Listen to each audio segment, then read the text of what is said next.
이 난국의 해법을 들어보기 위해서 오늘은 이재명 성남시장을 만나봅니다. 우리는 나라의 주인이고 박근혜에게 그 권한을 맡긴 이 나라의 주인입니다, 여러분. 국민들의 뜻에 따라서 대통령은 퇴진할 수밖에 없을 것이고 혁명적 변화, 국민혁명의 폭풍 속으로 뛰어들겠습니다. 나가자, 싸우자, 이기자. 네, 지난 금요일 뉴스와이드에서는 김문수 전 경기지사가 나와서 최순실 사태 해법을 또 얘기를 같이 나눴습니다. 오늘은 야권의 유력 대선 주자로 급부상한 이재명 성남시장 나오셨습니다. 어서 오십시오. 네, 안녕하십니까? 네, 오늘 5분의 패널과 함께 이야기를 시작하겠습니다. 해법 갖고 나오셨죠? 지금 제가 생각하는 방법들이 조금 있죠. 그걸 제가 오늘 쭉 한번 좀 얘기를 풀어나가 보도록 하고요. 최근에 지지율이 연상승세 두 자릿수 기록하면서 빅3 반열에 오르셨어요. 네, 그런 것도 있었습니다. 저도 사실은 좀 약간은 너무 빨라서 좀 놀라웠고요. 근데 그게 사람들은 좀 이변으로 이렇게 생각하는 경향이 있긴 하지만 조금 예상되는 측면이 있었습니다. 이게 올 것으로는 알았는데 좀 빨리 왔다고 보이시고요. 대단한 자신감이시네. 그게 전 세계적인 현상과 좀 관계가 있습니다. 지금 그 이전에는 이제 정치가 국민을 동원하든 국민이 좀 대상화되어 있었다면 지금 전 세계적으로 보면 국민들이 이제 네트워크를 통해서 자기들 주장을 조직하고 정치에 강제하는 그런 흐름으로 바뀌고 있죠. 미국의 대선도 그렇고 영국의 브렉시트 이런 현상들이 그렇게 보여주는데 우리 사회도 결국은 국민들의 목소리를 가장 잘 반영하는 사람에 대한 그런 정치인을 원한다. 이제 그거를 네트워크를 통해서 확인한 것이 이제 조금 반영되고 있다 생각됩니다. 그럼 계속 이렇게 갈 거라고 생각하시는 모양이네요. 그럼 문재인 전 대표는 안철수 전 대표는 별로 신경도 안 쓰시겠네요. 상대를 신경 쓸 필요가 없죠. 원래 달리기를 할 때는 앞을 보고 열심히 뛰어야지. 다른 선수 어디 뛰어오나 이런 거 볼 필요 없는 거죠. 최선을 다하고 결승팀에서 확인하면 됩니다. 문재인 전 대표는 안철수 전 대표 더 급하게 몰아붙이시네요. 아주 은근히. 이야, 좀 과격하다 이런 지적 가끔 듣지 않으세요? 그래서 확장성이 있느냐? 과연. 제가 좀 과격하죠. 제가 과격한 것은 정치적 상대방에 대해서 과격한 게 아니고 사회 악이나 우리가 극복해야 될 장벽들에 대해서 제가 과격합니다. 예를 들면 당연히 과격해야 될 때, 그렇죠. 강도를 잡을 때 과격하게 잡아야죠. 이런 말씀이시네요. 그런데 정치적 상대에 대해서 제가 그렇게 하는 건 아니고 중도 확장성 얘기 가끔 하세요. 그런데 중도라고 하는 걸 보통은 애매모호한 태도를 취하면 중도의 지지를 받을 수 있다고 생각하는 경향이 있는데 저는 그렇게 반대로 생각합니다. 좌도 아니고 우도 아니고 좀 애매모호하면은 지지한다. 중도 지지를 받겠거니. 그러니까 예를 들면 그래서 정체성을 분명하게 하지 않고 애매하게 해서 위치를 이동하죠 보통. 그런데 중도적인 사람들, 그러니까 소위 서양에서 말하는 스윙 보터들, 이 부동층은 정치적 편향을 갖고 있는 게 아니고 자기한테 이익이 되느냐 안 되느냐를 언제나 심각하게 고려하는 집단들이죠.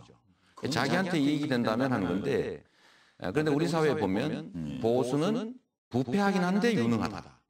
진보는 깨끗하긴 한데 무능하다. 이 프레임이 있습니다. 그런데 만약에 깨끗하게 정책을 실제 집행하는 실력과 능력을 증거로 보여준다면 자기한테 이익이 되니까 그걸 거부할 이유가 없다. 그래서 위치를 이동할 게 아니라 자기 주장이나 정책을 분명하게 하고 그걸 실력으로 증명하는 게 진짜 중도를 확장하는 것이다. 이번 최순실 사태도 보면 돈, 권력이 실력이에요. 그래서 돈을 막 푸시는 거예요? 복지 악마 이런 얘기 들어가면서? 그러게요. 부자한테 복지 악마, 포퓰리스트 이렇게 말씀하시는 무상산후조리원에다가 청년수당에다가 무상교복까지 다 성남시로 이사 가야 될 것 같아요. 근데 제가 분명히 말씀드리는데 저희가 이걸 증세를 하거나 또는 빚을 내거나 정부의 지원을 받거나 한 게 아니고 똑같은 세금을 예산 낭비, 부정부패 없애고 탄로된 세금 철저히 관리해서 그걸로 주민들의 복지를 확대하고 있거든요. 이거는 그야말로 칭찬받아야 되는 거죠. 같은 돈으로 살림을 어떻게 하냐. 예를 들면 저희가 도로 포장이나 아니면 보도블록 교체나 이런 거 철저히 통제하고 낭비적 요소 철저히 줄이고 밀리고 있는 세금이 제가 보니까 2천억이 넘더라고요.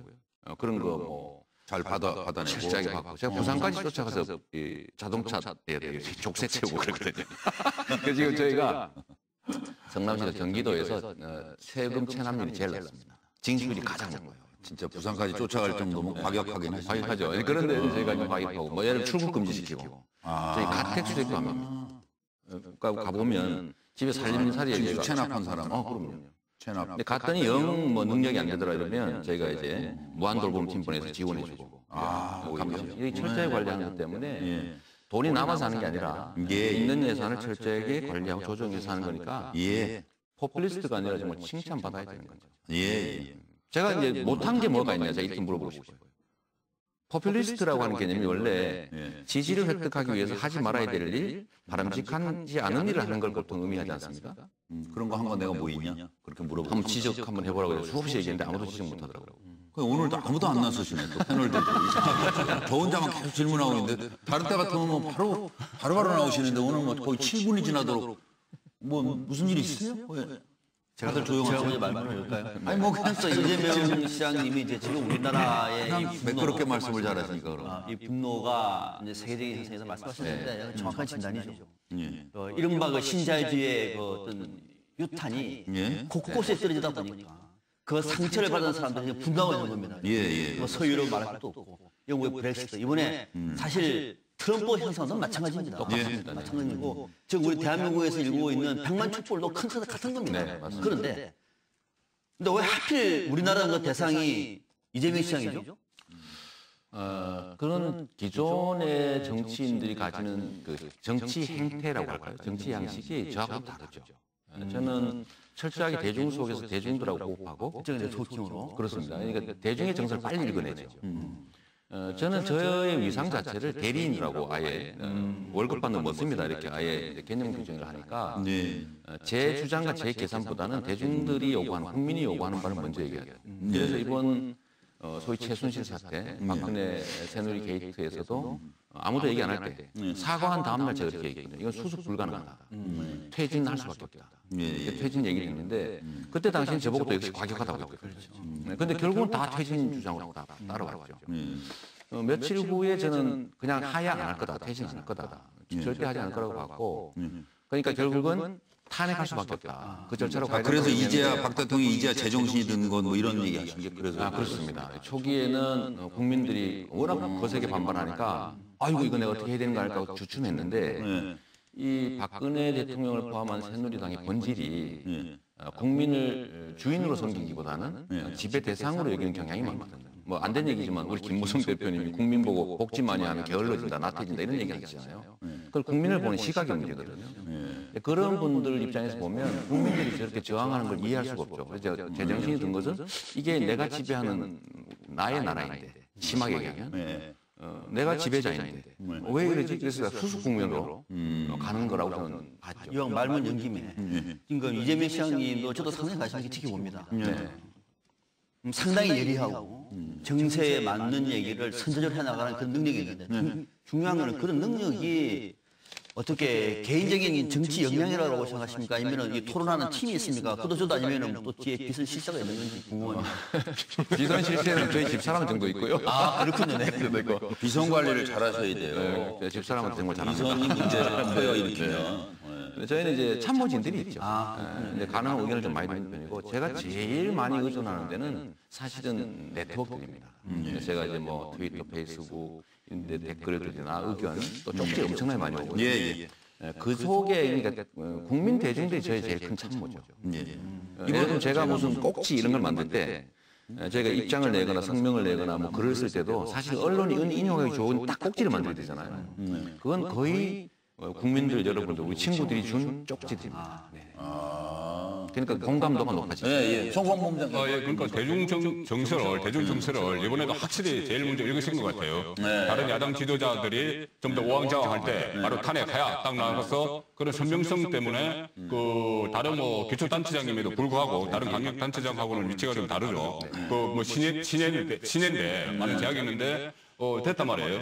그 선명성을 읽고 대중정서를 읽었는데 이것이 그 최순실 게이트의 한복판으로 들어가신 계기가 됐죠. 그러니까 들어가니까는 그때부터는 시장님께서는 주로 그 광장 정치, SNS 정치 여기에 좀 올인하고 계시단 말이에요. 원래 그랬으니까 올인하는 건 아니죠. 그런데 이번에 그 일정을 보면은 그 내일 강주 가시죠.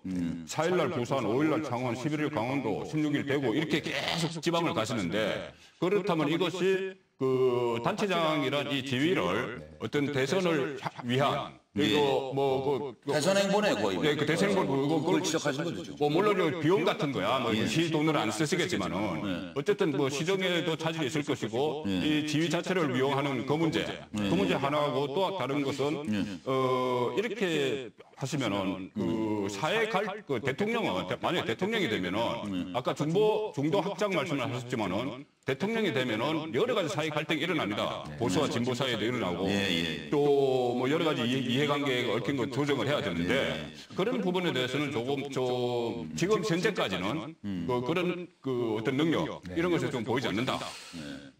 우선 첫째로는 이제 성남시정을 이제 다른 쪽에 알리는 홍보 측면에서는 사실 강연은 되게 유용합니다. 그 말씀 하나 드리고 싶고 정치라고 하는 게 맨날 사인만 하고 있는 게 행정은 아니거든요. 성남시의 시정 성과를 알리고 성남시 위상이 올라가게 하는 거. 지금 성남시를 대개는 광역시로 오해하는 분들이 많으신데 그런 이제 성과라고 할 수 있죠. 지금 인구가 얼마죠? 저희 100만 정도 됩니다. 100만이면 뭐 수원 정도 규모. 수원보다 적죠. 수원보다 훨씬 적다. 예, 20만이 적은데 인구수는 훨씬 적다. 대개 광역시로 오인할 정도 성남시 위상은 올라가는 거죠. 소위 도시 브랜드 가치라고 하는 거죠. 홍보를 잘하시죠. 그 점은 하나 있고요.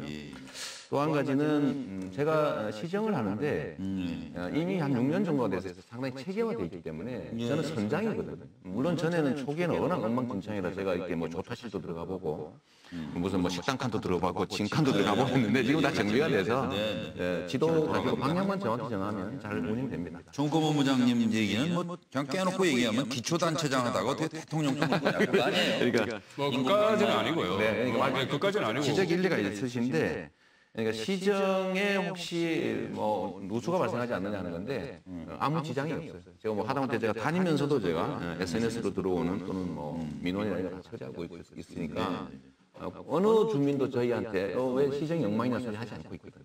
그 현실 증명하니까 걱정하셔도 될 것 같고 두 번째는 소규모 단체를 맡고 있었기 때문에 경륜이나 이런 측면에서 갈등 조정 능력이 있겠느냐 하시잖아요. 네, 이게 지금 제일 중요한데 민주사회는 각자 자기 주장을 내세우고 그걸 합리적으로 잘 조정하는 게 역량이고 정치가 해야 될 의무인데 우리 성남시를 보시면 실제로는 가능하면 이쪽으로 시선을 돌리면 성남시를 보시면 것 같아요. 앞 카메라. 시장시를 완전히 개방하고도 실제로는 아무 문제 없이 운영되고 있어요. 아 완전 개방이에요? 지금 뭐 아무 때나 들어서 인증샷 하고 가죠. 제가 회의하고 이럴 때도 전혀 지장 없습니다. 이건 갈등을 해소했기 때문에 가능하죠. 열린 공간으로 투명하게. 그다음에 예를 들면 우리 성남시의 뭐 보훈안보단체 또는 뭐 노인단체 이런 것이 성남시정에 대해서 매우 우호적이에요. 아 그러니까 그게 성남시 규모 정도 되니까 그렇지 이제 대권 뭐 예를 들어서 대통령으로서는 그게 뭐 청와대 들어와서 사진 찍고 가게 할 수도 없고. 그러니까 이걸 한번 보시면 예를 들면요, 소위 이제 과거에 고위직을 지낸 사회적으로 유명한 이런 과거의 경력이 대개는 사람들은 도움이 된다고 생각하지 않습니까?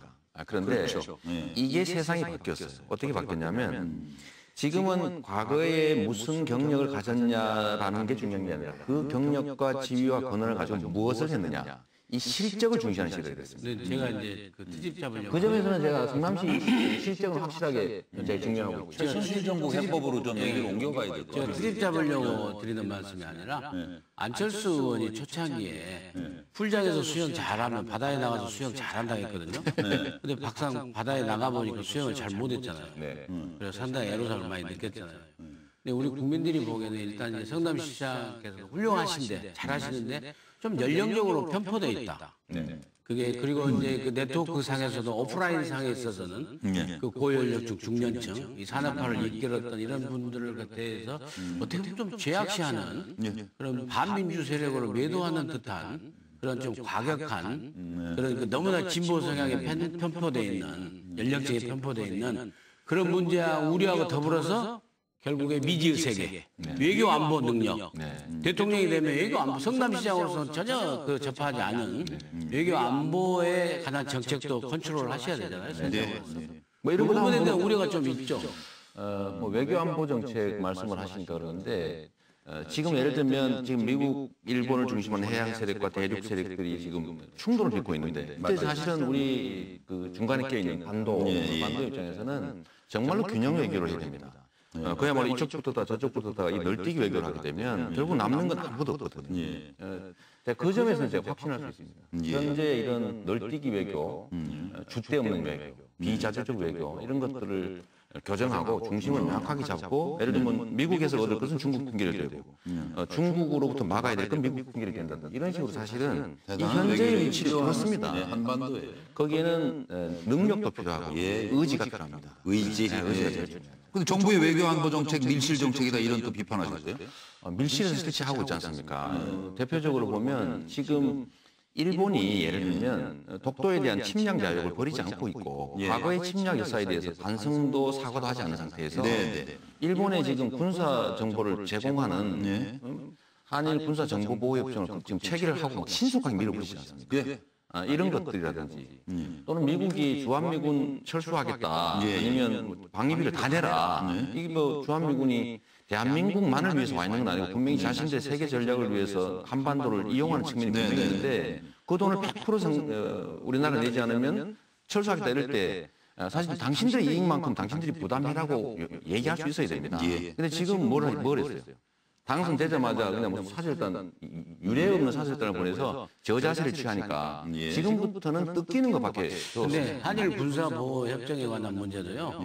야당의 입장이 분명히 있긴 하지만은 또 중도 보수층에서는 우리는 러시아하고도 다 관계를 갖고 다 있고 하는데 일본에 우리의 주체 역량이 문제긴 하지만은 일본의 어떤 그 자본력을 이용하는 수많은 정보를 갖다가 우리가 등에 올라타서 필요한 그런 측면도 있다는 주장도 있어요. 물론 있죠.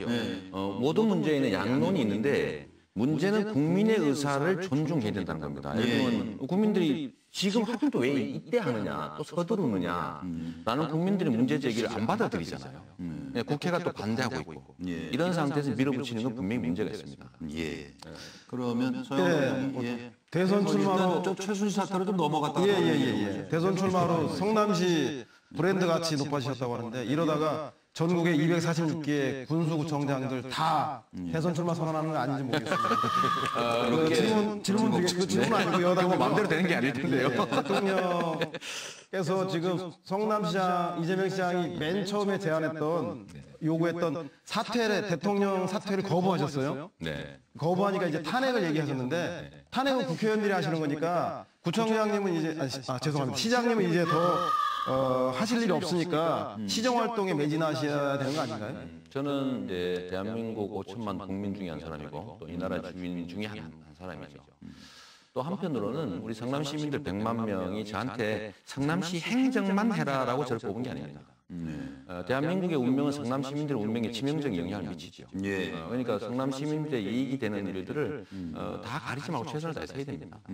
그러니까 우리나라의 헌정 질서를 제대로 바로잡고 이 무너진 법 질서가 정상화되게 해야 된다. 저는 거기서 저의 역할도 있다고 보는 거죠. 아니 그래서 사퇴 탄핵해라 왜 안 하고 있냐. 그 제가 정말 걱정되는 것은 지금 현재 예를 들면 대통령 물러설 생각이 전혀 없습니다. 그런데 국민들은요. 반드시 물러나게 해야 되겠다가 압도적입니다. 그런데 이걸 정치권에서 제 역할을 안 해주면 직접적인 충돌이 발생합니다. 심각한 상황이 발생할 수 있어요. 그래서 그 중간에 그야말로 헌법과 법률이 만들어 놓은 절차를 이행해야 됩니다. 탄핵을 하는 것은 국회의원의 권한이 아니라 국민이 부여한 의무예요. 책무죠, 책무. 그걸 안 하고 그냥 국민들과 대통령이 직접 부딪히게 이걸 방치해 놓으면 그 나머지 상황을 어떻게 책임지겠습니까? 그래서 탄핵 절차를 들어가야 된다. 제 질문은 그래서 사퇴를 주장하는 거는 촛불 들고 나가서 시민의 한 사람으로서 시장님으로서 하셨는데 이제 탄핵을 주장하셨으니까 탄핵은 국민의 의무를 부여받은 국회의원들이 해야 되는 거 아닙니까? 국회의원들이 탄핵 절차에 들어가면 시장님이 이제 시정활동에 주력하시는 게 맞는 게 아니냐. 제 얘기 질문 그거였어요. 탄핵 절차에 들어가면 또 시민의 한 사람으로서 국민의 한 사람으로서 그게 가능하도록 여론을 또 이렇게 여론에 참여하고 뭐 그런 것도 필요하죠. 그러면 그 탄핵 거기서 다 되면 좋겠네요. 탄핵 될 때까지 그러면 계속 촛불 시위하시는 건 좋은데 야당의 유력한 대선 주자 한 사람으로서 그 탄핵까지 실질적인 시간이 한 8개월 이상 소요될 거란 말입니다. 국회에서의 탄핵 소추부터 헌재 판결까지. 그럼 8개월 동안 책임 있는 야당의 대선 주자로서 전국을 안정시키는 국민들에 대한 수습책은 뭐라고 좀 생각하시는지요? 결국은 대통령의 결단이 남아 있겠죠. 그런데 뭐 지금까지 봐서는 과거의 경험도 그랬고 우리 역사에 한 번도 반헌법적 행위를 하고 제대로 책임진 사례가 없습니다. 그리고 대개는 정치적으로 시간이 지나면 유야무야 적당한 선에서 덮고 넘어갔죠. 이 경험들이 쌓이다 보니까 현재 대통령과 집권 세력은 그걸 믿고 있습니다. 시간이 해결해 줄 것이다. 그래서 자진 사퇴를 못하겠고 필요하면 탄핵해라라고 하는 게 사실 그 얘기죠. 그런데 그 실질적 해법이 뭐냐? 실질적으로는 지금 현재 이 혼란과 위기를 탄핵을 했을 경우 또는 뭐 예를 들어 대통령 권한이 중지됐을 경우에 더 나빠질 거냐 아니면은 차라리 나아질 거냐라는 점을 판단해 볼 때 저는 현재 상황이 훨씬 더 위험하다고 보는 거예요. 예를 들면 국제관계 얼마나 복잡하고 지금 역동적이고 그렇습니까? 근데 여기서 지금 하는 걸 보면 전혀 판단이 안 선 상태에서 마구 안 된 말로 저지르고 있거든요. 국내 관계도 마찬가지입니다. 무책임하게 지금 아니 본인이 범죄를 저지른 주범임이 사실상 거의 드러난 상태에서 수사받겠다는 약속 어기고 아무것도 안 한 상태에서 어디 LCT 저거 문제 있는 것 같으니까 수사해라. 이거 사실 물타기에다가 사실은 일종의 보복 같은 거거든요. 국민들이 그걸 모를 리가 없지 않습니까? 더 화가 나게 되는데 이런 식으로 국내 상황이 점점 나빠질 거기 때문에 거국 중립 내각을 만들든 뭐 국민 내각을 만들든 그런 중립적인 내각을 만들어 가야겠지만 그것도 역시 대통령이 동의할 리가 없습니다. 본인이 사퇴가 아니라 대통령으로서 지위를 인정해주고 임기를 보장해준다면 거기에 동의하겠지만 저희 자기에 대한 공격이 계속될 거라는 전제하에서 야당이 추천하는 총리를 받아들일 이유가 없죠. 그러니까 야당은 최악의 경우를 대비한 뭐 중립 내각이든 거국 중립 내각이든 준비를 하되 신속하게 최대한 빨리 이 사태를 종결시키기 위해서는 탄핵 절차를 빨리 서두르는 게 좋습니다. 시간만 버리는 거예요. 누가 자꾸 그러던데 하야 투쟁을 하다가 그만두면 좋은데 시간 많이 걸리고 가능성 적은 탄핵을 왜 하느냐 이런 사람도 있더라고요. 그러면 퇴진 투쟁을 하면 퇴진합니까? 안 되면 그때 가서 탄핵 절차 시작하면 더 혼란과 위기만 더 길어지겠죠. 그러니까 동시에 해야 된다. 두 트랙으로 동시에 가자. 이재명 시장이 이렇게 말씀하신 걸 제가 여기 보면서 문재인 전 대표는 안철수 전 대표가 참 오금이 저리겠다. 왜냐하니까 안철수 전 대표나 문재인 전 대표 같은 경우는 좀 뭐랄까 조금 말씀하시면 조금 모호한 측면이 있는데 제가 들어보면 이재명 시장 말씀 중에 한 반은 제가 동의하지 못하겠어요. 그러나 그럼에도 불구하고 뭐 자기 주관이 뚜렷하다는 게 굉장히 좋은 것이고 또 보면 또 문재인 안철수 두 분이 생각할 때 박원순 시장까지 또 이재명 시장 굉장히 괘씸하게 했어요. 왜냐하니까 아니 퇴진하자. 처음에 뭐라고 그러셨어요? 박근혜 퇴진하고 박근혜 구속시키겠다고 그랬어요. 그렇죠? 근데 와 그래서 이제 뒤에서 이재명 나가니까 우리도 와 따라 나갔어요. 갑자기 다 갔더니 이쪽을 쓱 옮겨갖고 탄핵하자고 그래요. 탄핵 얘기는 최근에 보니까 새누리당 쪽에서 할퇴문 해봐. 청와대 할퇴문 해봐 그러니 이 문재인, 안철수 특히 좀 그럴 것 같고 특히 더불어민주당 소속해 있는 더불어민주당에서는 16일부터 국민주권운동본부 발족을 하지 않았습니까? 그래서 어떻게 보면 시민사회단체, 지역, 당 연계해서 뭐 하려는데 또 보면 이재명 시장은 쓱 빠져갖고 탄핵으로 가자는 거예요. 근데 그런 거 보면은 뭐랄까 뒷사람들 좀 따라 뭐 뒤쫓아오게 되고 뭐 이재명 시장은 혼자서 지지율이 자꾸 올라가고 기분 나쁘겠죠. 그분들이 기분 나쁜 거는 뭐 이해하는데 제가 기분 나쁘시지 않을 거예요. 그럴까요? 그러면 됐고요. 그러면 저를 따라온 게 아니라 국민을 따라온 것이거든요. 이 좀 보면 너무 자신감이 지나치죠. 말 나온 김에 아까 보니까 말씀 중에 이런 게 있잖아요. 보면 이게 막 탄핵이라는 그런 제도의 절차가 아니라 그야말로 힘듦, 강대강으로 부닥치면은 정말 더 안 좋은 일이 있을 수 있다. 심각한 일이 벌어질 수 있어요. 그래서 저는 최근에 핫 이슈, 오늘 핫 이슈가 되고 있는 추미애 대표님의 그 계엄령 발언에서 어떻게 생각하시는지 첫 번째 질문 던져주십시오.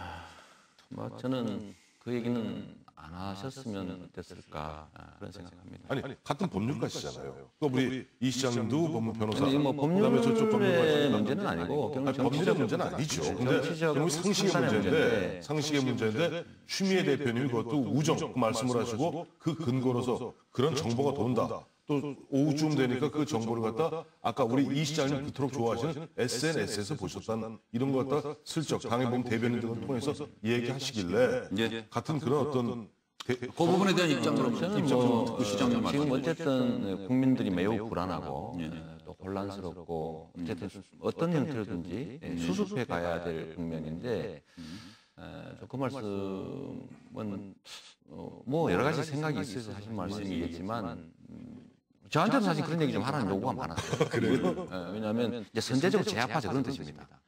무슨 짓을 할지도 모르는 분들이기 때문에 너무 걱정하시는 거 아니에요? 그렇죠. 그러니까 이게 아니라 상대방을 너무 뭐랄까 이른바 악마 집단 같이 놓고 전화 사람들은 무슨 짓을 할지 모르니까 우리 선제적으로 이른바 예방주사 놓기 위해서 계엄령 할지도 모른다. 그런 주장을 저한테 하는 사람들이 있었어요. 그 누구한테 이제 이 시장이 뭘 하라 그랬죠. 네, 근데 저는 안 하셨죠. 안 했죠. 네. 왜냐하면 그게 문제 해결에 도움이 되는 게 아니라 문제를 좀 악화시킬 오히려 갈등을 증폭시키죠. 그런 생각을 저는 했습니다.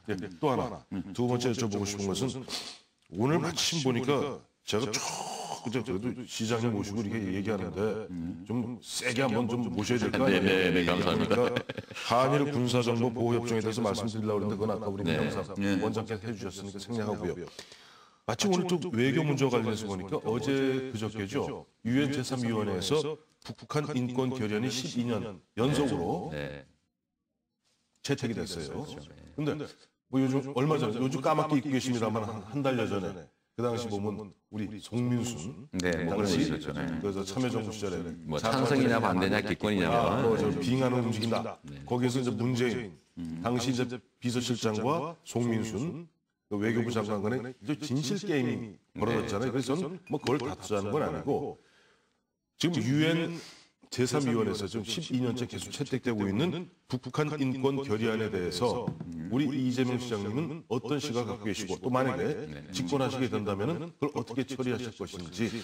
저는 기본적으로 북한 인권이 이제 개선돼야 된다는 입장이기 때문에 뭐 각국이 찬성하는 그걸 뭐 남북 관계라는 특수성 때문에 일방적으로 반대하기만 할 수는 없을 것이다 이런 생각하고 또 거기에 대해서 남한 정부가 가져야 될 입장은 이 남북 관계라고 하는 그야말로 통일하고 또는 갈등이 격화될 경우 좀 전쟁을 해야 될 경우 특수한 관계이기 때문에 그런 점들을 좀 정치하게 좀 예민하게 좀 판단할 필요는 있다는 생각이 듭니다. 그러니까 시대적 상황에 따라 좀 다르게 할 필요가 있고요.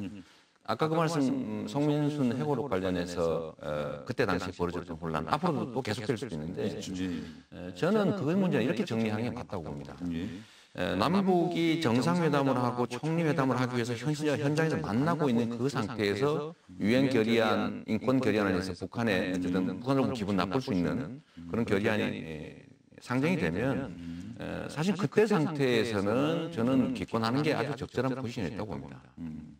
그리고 그런 기권 결정을 할 때 잘 얘기되고 있는 상태이고 상대의 주요한 현안이고 우리도 거기에 어떤 입장을 내리는 상황이니까 의견이 어떤지를 조회하는 게 정상이에요. 그런데 이게 극단적으로 대립하고 갈등하는 상황이라면 물어보는 게 이상한 거죠. 그래서 그때는 저는 이렇게 처리됐으면 좋았겠다. 그때는 상황이 다르다 지금과. 지금의 기준으로 말하지 말라. 그리고 뭐 찬성을 했는지 반대를 했는지 개인적인 의견들은 이건 보완 사항이다. 최종적으로는 의견을 조회하고 기권 정도하는 것이 적절했다라고 해서 끝냈으면 딱 좋았을 것 같아요. 송공복 조금만 이제 시간이 됐습니다. 송공복 아까 제가 지방 계속 지방 가시는 거 여쭤보니까는 이걸 좀 물타기 하셨어요. 시정 홍보를 위해서 뭐 한다. 그 촛불 집회 가셔가지고 뭐 우리 성남시 어떻게 다르고 말씀하실 거 아니잖아요. 촛불 집회 가서는 그 분명히 그 촛불 집회가 열리는 것은 하야하라는 걸로 열리는 거죠. 근데 그 행동은 촛불 집회 가서 하야하라고 하고 지금 말씀하신 거는 말씀으로는 뭐 탄핵해야 된다. 이게 지금 엇갈리거든요. 그러니까 그 1월 날 그 대선 주자 야당 주자 연습회의 있습니다. 거기 가시는데 그 모였을 때 어떤 그 말씀을 하실 건지 이 하야 쪽으로 가실 건지 탄핵 쪽으로 가실 건지 거기서 그 서로 상충되면은 어떤 논리로 그분들을 설득을 할 건지 그것을 좀 말씀해 주세요. 간단하게 하시면 될 것 같아요. 제가 이제 집회는 사실은 이제 퇴근 시간 후에 하는 것이고요. 그 주말에 하지 낮에 근무 시간에 하지 않습니다. 저도 이제 시간이 휴가 시간 있지 않습니까? 네, 그거는 정치적 활동을 근무 시간에 하지는 않으니까 걱정 안 하셔도 되고요. 예. 두 번째는 이번 일요일 모임에 대해서 저는 뭐 어제 이렇게 제안 받았을 때 일단 명칭이 무슨 정치 지도자 이렇게 돼 있어서 그건 좀 아닌 것 같아요. 뭐 지도 당하는 사람 기분 나쁘지 않겠어요. 요즘에 이제 정치 문화에 안 맞는 거예요. 그리고 또 한 가지는 퇴진 요구를 할 것이냐 탄핵 요구를 할 것이냐는 저는 뭐 입장은 명확합니다. 퇴진 요구를 아무래도 안 나갈 것이고 시간만 끌고 상황은 더 악화될 것이기 때문에 현실적인 해법으로 가죠. 현실적으로 국민과 그야말로 대통령이 직접 충돌하는 상황이 되지 않도록 정치권이 역할에서 그 역할은 결국 탄핵으로 가는 것이 맞다고 저는 법적 테두리 안에서. 그럼 그게 아니 우리가 헌법과 법률이 정한 절차에 의해서 해야지 그냥 무력으로 현장에서 부딪히면 안 되지 않습니까? 아까도 말씀하셨지만 위험한 상황이 와서는 안 되고요. 그리고 이제 어쨌든 분노했고 지금도 불안한 국민들에게 한 말씀 끝으로 해주실 거라면. 벌써 끝났어요? 예, 시간이 하다 벌써 그냥. 아니 40분까지 한다는 거. 아니, 그거는 간단하게 인사 말씀을 8분 더 하시면 돼요. 아니 저는 말씀하신 거 좀 듣고 싶은데 아까 그 말씀 좀 더 하시죠. 왜 저한테 하고 싶은 말씀 있습니까? 뭐 계속 그 공격이니까. 제가 하나 더 하나밖에 질문 안 했는데 제가 공격이 아니라 공격이 아니라 그러니까 아까 우리 이재명 시장 말씀하셨던 그 내용을 갖다 사실 저희들이 여기서 얘기했던 겁니다. 왜냐하면 그 당시 그렇게 애매모호한 입장을 취할 게 아니라 핵심은 뭐냐면 그 당시에 그럴 수 있어요. 저는 그렇게 하는 게 맞다고 봐요. 있었는데 거기서 보면 자꾸만 보면은 그 당시에 기억이 나지 않는다 말을 바꿨던 그것이 문제였던 것이지. 그것을 보면 차라리 이 시장 말씀대로 그 당시 똑 깨놓고 그 당시에는 우리가 한 달 전에 가서 양국의 양 정상들이 만났으니 그럴 수 있다라고 얘기했으면 그러니까 아까 이재명 시장은 확실한 입장을 자신의 입장을 바꾸고 명확하게 한 거고요. 근데 이런 것도 좀 물어봐 주세요. 뭐 다른 후보들하고 차이가 뭐냐 이런 것도 좀 물어봐야 제가 이렇게 PPL도 좀 하고 그러지. 그런 거 안 물어보. 차이는 다 얘기하시면. 우리 맘입니다. 묻지 마세요. 자, 그러면 편안하게 사실은 일요일에 이제 만나시면 또 기대하는 분들도 많지 않겠어요. 그러니까 주도적으로 야권이 좀 실현 가능한 전국 수책을 내놔야 할 때가 아닌가 싶어서 불안해하는 국민들을 위한 이재명 성남시장에 좀 답을 듣고 싶습니다. 우리나라가 이제 사실 이제 민주공화국이라고 하는 그야말로 대한민국 정부 수립 당시에 서로 합의한 최고의 약속이 있습니다. 나라의 주인은 국민이고 국민들은 공평하게 평등하게 자유롭게 살아갈 권리가 있다. 국가는 그걸 위해서 노력할 의무가 있죠. 그런데 불행하게도 상당히 많은 기간을 이 선출된 권력자들이 자신들을 마치 지배자인 것처럼 착각을 했고 국민들에게 많은 고통도 주었고 또 절망하게 만들었죠. 그런데 그 불만들이 이번에 아주 극단적으로 표출되고 있는 상태 같습니다. 저는 이번 사태를 이렇게 보면서 물론 아주 무능하고 무책임하고 뭐 예를 들면 정말 마음에 안 드는 것들 국민 입장에서 많았는데 그래도 잘 견뎌왔거든요. 뭐 세월호 참사도 그렇고 뭐 등등.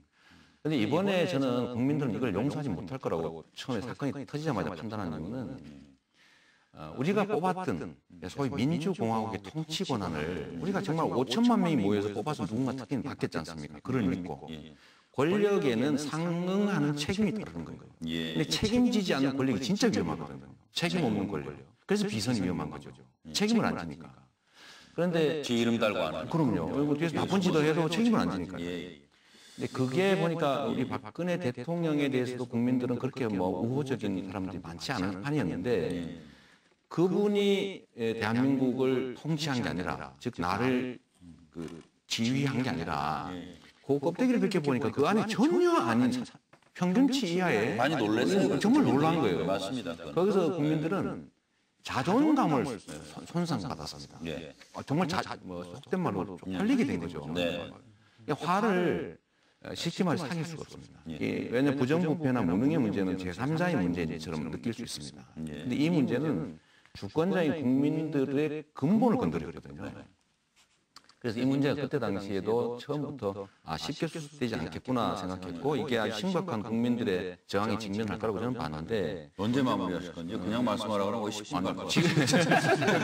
지금 마무리 말씀해 주시라니까 벌써 정말 팔불하시네. 지금 네 알았습니다. 지금 청와대나 아니면 이를 둘러싼 분들은 이게 적당히 시간 끌면은 무모할 수 있을 거다, 수습할 수 있을 거라고 생각하는데 이 생각을 버려야 됩니다. 정말로 엄청난 개인적 불행 또는 국가적 위기, 대혼란 이런 상태로 버티지 않기 위해서는요. 정말 결단하는 게 좋고 그게 저는 우리 박근혜 대통령이 국민에게 마지막 봉사하는 거다. 국가에 마지막 충성하는 거다. 이 말씀 드리고 싶고 제가 우리 시청하신 분들한테도 아까 뭐 계엄령 얘기도 나오고 있는데 그런 일이 없겠지만 정말로 폭력 사태로 가면 안 됩니다. 어떤 경우라도 이 반격의 빌미가 될 폭력적 상황이 발생하지 않도록 정말 자중도 작용했으면 좋겠습니다. 알겠습니다. 오늘 귀한 시간 내주신 이재명 성남시장께 감사드립니다. 고맙습니다. 네, 감사합니다.